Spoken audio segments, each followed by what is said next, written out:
What's up, Covers fans? Jon Arnold here, taking a look ahead to another World Cup group match. This time it's the Monday late kickoff, Portugal against Uruguay. 2 p.m. Eastern on Monday at the Lusail Stadium. And of course, when we talk about these two teams, for so long we've talked about the stars that have led them. For Portugal, it's Cristiano Ronaldo. For Uruguay, Luis Suarez. Both of those players are likely in their last World Cup. How will it end? Whatever happens Monday will go a long way toward determining that. Let's take a look at both teams, starting with Portugal, a team that survived a bit of a scare in that first game, but also got the start that it needed. A 3-2 victory over Ghana, in which Ronaldo, João Felix, and Rafael Leão all scored.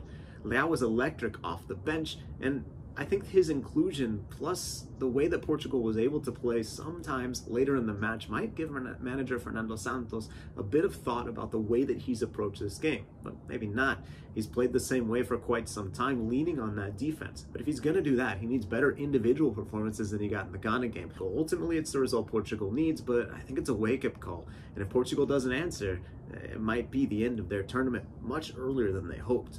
That being said, Uruguay is a team that also had an interesting first game and will want to make modifications. It was a scoreless draw against Korea, and as you'd expect from a 0-0, it was an extremely tight affair.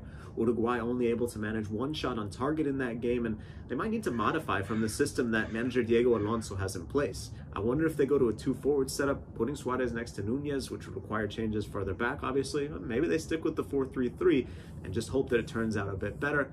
Can also see them benching Suarez and putting him in that late sub role that right now his old running mate Edinson Cavani's playing. But with how Alonso likes Suarez, I think that it'll give him at least another game, especially a game of this magnitude, to show that he can still do what he used to do. There's not that many concerns for Uruguay at the back. Jimenez and Godin at the center back spot, Betancourt in the middle. It's a team that can shut down Cristiano Ronaldo and even can deal with those wide players that Portugal has, especially if they have a more conservative approach than maybe most managers would take with that much talent and that many creative players in the squad. So I think there's a challenge here for Ronaldo and his teammates to find scoring chances, and if they don't have the killer instinct, it could be a difficult game. I see why Portugal is the favorite, but when I look at this game, I think there's value in the under 1.5 at plus 196. To me, this game screams slow-paced, tight. There are individual difference makers on both teams, but I wonder if that means a 0-0 or a 1-0.